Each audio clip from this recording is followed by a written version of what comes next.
আসসালামু আলাইকুম। মাত্র 5 সেকেন্ডের কাজ ছিল এই ফোনটাতে। তো আমি জানি না কি কারণে গ্রাম থেকে এই ফোনগুলোর সঙ্গে এই ফোনটাও দিয়েছে, মানে এই মাদারবোর্ডটাও দিয়েছে। তো 5 সেকেন্ডের কাজ থাকার পরেও কেন এই মাদারবোর্ডের সারা শরীরের মধ্যে এত ক্ষত বিক্ষত। আসেন আমরা সমস্যাটা দেখি, আর কিভাবে সমাধান করবেন সেটাও দেখাই। তো রিডিংটা একটু দেখুন, এখানে ভালোভাবে লক্ষ্য করুন। আমি ব্যাটারি কানেক্টরের ব্যাটারির মধ্যে ধরা মাত্র অটো রিডিং 5 আসতেছে।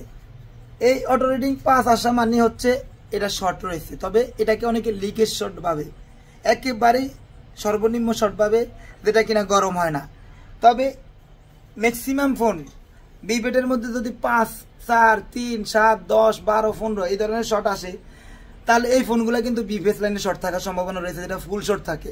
তো বিপিএস এর মধ্যে শর্ট খুঁজছে কিনা আমি জানি না, কিন্তু উনি পুরা সব সেকশনে স্টেশন তুলছে। উনি এই কাজ করতে পারে নাই, কি কারণে আমি জানি না। তবে এই শর্টটা কিভাবে বের করবেন আমি দেখাই। তো আমি এখানে রজনের দোয়া শুধুমাত্র ওই সেকশনগুলোতে দিচ্ছি যেখানে বিপিএস লাইন গিয়েছে। তো বিপিএস লাইন পাওয়ার এসে গিয়ে থাকে, পিএসতে গিয়ে থাকে, অডিও এসিতে গিয়ে থাকে। তো আমি আবারও পাওয়ার সাপ্লাইয়ের লাইন ব্যাটারি কানেক্টরে মানে বিবেট লাইনের মধ্যে ধরে দেখাই যে এখন আবার রিডিং কত আসে। তো দেখতে পাচ্ছেন এখানেও রিডিং সেই 5-এ আসতেছে।